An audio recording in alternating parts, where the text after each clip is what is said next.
Burglars on the prowl, but you may be making their jobs easier these days. It's what you're not doing that's causing a crime problem. Yeah, the Bexar County Sheriff's Office reports more vehicle break-ins are the result of doors being left unlocked, even overnight. Jesse Degollado says that's been the problem in the Dover subdivision in northeast Bexar County. It is so frustrating. It is so gosh dang frustrating. This is a very common occurrence. Happens all the time, they say. Young men in their teens or early 20s walking by parked cars. Once they see something on the seat, they stop a few seconds, turn around, and check whether the car door is unlocked. Hearing what was going on, Adrian Pettis checked her surveillance video, and there it was. The two thieves walked up to our car and attempted to open the door. And you can hear it when they let it go. It's very violating. I might as well have opened my front door and let them in. You can see him right there. Although her car door was locked, Bettis showed her neighbor Nicholas Simpson what her surveillance camera also saw. He put something in his bag and then he walked off. Seeing it for himself, he told us what his wife has heard more than once. I tell her 1,000 times, keep your truck closed. Why make it a crime of opportunity? Yeah, she's checking on my place, so it's okay, that's good. Vigilant neighbors, surveillance cameras. It all helps law enforcement, who always urge people to keep vehicle doors locked and remove anything thieves could see and steal. Well, it's become such a problem, the Bexar County Sheriff's Office is promoting what it calls the 9 o'clock push. It's a reminder to check whether your vehicle doors are locked and valuable items are out of sight every night at 9 o'clock. Jesse Degollado, KSAT 12 News. Kerrville police are hoping some assistance from the public will help them track down a robbery suspect. The robber targeted a convenience store on the Saturday before Christmas. These pictures posted to the department's Facebook page. Police say that the armed suspect was wearing a black hoodie and white gloves when he went into the mini mart in the 1900 block of Sidney Baker. Officers say that he showed the clerk a gun, demanded cash from the register, but after he got the money, he ran off. Anyone with information that can help officers catch this guy being asked to call Kerr County Crime Stoppers at 830-896-TIPS. Friends, family, and colleagues saying goodbye to former longtime state rep Ruth Jones McClendon today, who lost her battle with cancer last week. A funeral mass was held this morning at Holy Redeemer Catholic Church. When the service was over, McClendon's body was taken to the Texas State Cemetery in Austin, where she was laid to rest. The 74-year-old McClendon served on the San Antonio City Council before being elected to the State House of Representatives, where she served until she retired in 2016. Concern today for the children of a woman killed in a suspected murder-suicide. Linda Vela was found dead in her home, along with a man who still has not been publicly identified. Relatives said the 46-year-old mother had recently kicked the man out, but then let him back in for the holidays. Police say two boys, who they believe are Vela's sons, were home when it happened. A friend who is also a KSAT 12 employee described Vela as a devoted mom. You know, her last official Facebook post was, you know, the kids opening up their presents, you know, and then this happened. I mean, those children are going to have a hole in their hearts for the rest of their lives. Hitting very close to home here. Now, according to a GoFundMe page, the children's older sister plans to take in her three siblings. San Antonio police trying to determine what caused a crash on the northwest side late last night that left one man dead. It happened near the I-10 Loop 410 interchange at just a little after 10 o'clock. According to officers, the car ran off the road and flipped over into the median of Loop 410. The 24-year-old driver suffered severe head trauma and died before he could be taken to the hospital. We're told he was not wearing a seatbelt. The victim has yet to be identified. No one else was hurt. Two men are in the hospital. One is in jail after an accident on the far north side. It happened around 3 this morning at Bulverde Road in Wilderness Oak near Highway 281. According to police, a pickup truck T-boned a car, trapping a passenger inside. After first responders extricated him from the car, two people were taken to the hospital with leg injuries. Police are still trying to determine whether alcohol played a part in this crash. A family on the east side trying to figure out their next move after their home was destroyed by fire overnight. The home on Hammond Avenue near I-10 in South New Braunfels was filled with flames, forcing everyone inside out. And as Josh Gurnick reports, a 90-year-old woman had to be carried to safety by a police officer. 48 years of memories taken away in a matter of minutes.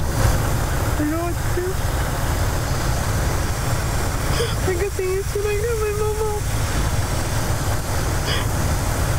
Now I'm just going to have to start over. Those memories belong to Evelyn Thompson. She says around 1 this morning, she opened the door to the water heater to find orange flames and smoke. She tells us firefighters believe this was an electrical fire. I tried to pull my plug for my phone, and when I tried to pull that, it was hot. The lights started to go off. Thompson, her husband, and her 90-year-old mother all made it out okay. Firefighters even found 2 dogs inside. They're now safe and sound, but it wasn't easy.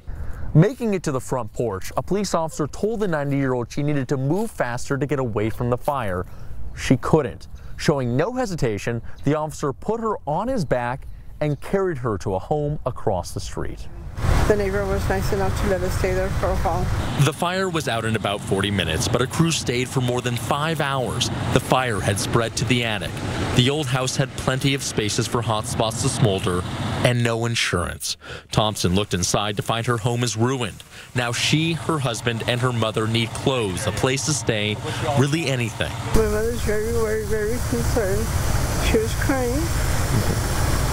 Right now, she's just staying with one of my sisters. Josh Skurnick, KSAT 12 News. We want to take a live look outside with time saver traffic. Light traffic on the road. Of course, a lot of people are still off of work for the holiday season, getting ready for New Year's Eve. So nothing really to report here at I-10 West at Vance Jackson. Now, even though Mother Nature doesn't intend to cooperate with New Year's Eve, the show is going to go on. The tricentennial celebration at Hemisphere is going on as planned. The party starts at 4 o'clock, and we hope to see you there. Live music's going to be going on all afternoon long, starting at 4:15. The headliners are Pat Benatar and Neil Giraldo and REO Speedwagon. We are the official station for the Tricentennial, and we're going to have live coverage all evening on our air and online. Now, in addition to deciding the best way to stay warm on New Year's Eve, you'll also want to figure out how you're going to get downtown and getting back home. There will be several street closures for the big party, and parking will be tough to find. But VIA is running its park and ride service on Sunday. It will begin at 3:30 Sunday afternoon and will run through 1:30 Monday morning. There are 2 locations, Crossroads Park and Ride and the Madla Transit Center. If you're looking to add a dog or cat to the family, the Animal Defense League is offering a special deal starting tomorrow. How you can adopt a furry family member without paying the adoption fee. That's still to come. And I'll give you 5 easy ways you can reduce your risk of getting breast cancer. It's coming up next at 6.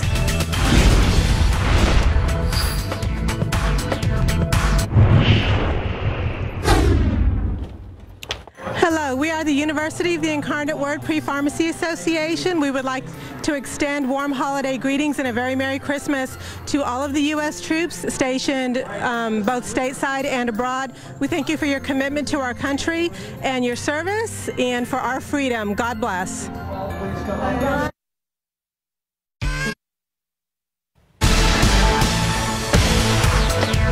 About 1 in every 8 women will have breast cancer at some point in her life. So how can you lower your risk? There are 5 easy ways. More than 3.1 million women in the U.S. are living with breast cancer right now. But you don't have to be one of them. First, watch your weight. One study found women who gained 21 to 30 pounds after age 18 were 40% more likely to develop breast cancer than those who didn't gain more than 5. Another tip? Spend less time sitting. In a study, women who sat for 6 hours a day or longer when not working had a 10% higher risk of breast cancer compared to those who sat less than 3 hours. Next, limit your alcohol. Women who have 2 to 3 drinks a day have about a 20% higher risk of breast cancer compared to those who don't drink. The American Cancer Society recommends no more than 1 alcoholic drink a day for women. And lastly, if you do develop breast cancer, early detection is crucial for a good outcome. The mammogram is basically the gold standard. That's the one that's been studied the most and is shown to actually decrease deaths from breast cancer. The 5-year survival rate for breast cancer that's found early is 99%. See your doctor right away if you feel a lump, and make sure you have all recommended screening tests. Now, some experts also recommend you avoid hormone replacement therapy. Now, this treatment can increase your risk of breast cancer But if you stop taking it, your risk returns to normal within 5 years. Taking a live look outside with City Cam, how the song goes. What are you doing on New Year's Eve? Well, we know what we're all doing here. We're going to be celebrating the kickoff of the Tricentennial. The big question is, what will the weather be doing on New Year's Eve? Katie Blake? Yes, that is, of course, the big question. We're starting to get a better idea with each passing hour almost as our weather models get updated. We have a little bit of a better idea of what we're going to expect on New Year's Eve, and we will get to that in just a few minutes. The aquifer took a little bit down from yesterday, 0.4 of a foot. Some of you saying that your allergies are still giving you a little bit of trouble, but mountain cedar is down to moderate from a high count yesterday, and mold is nice and low. We'll probably see that mountain cedar pick back up this weekend after that New Year's Eve cold front. As for this evening, it is going to stay chilly. Temperatures hanging in the mid to upper 40s. Our skies will really thicken up with that cloud cover again overnight through tomorrow morning, but we will be a little bit warmer tomorrow afternoon. Your full forecast coming up next.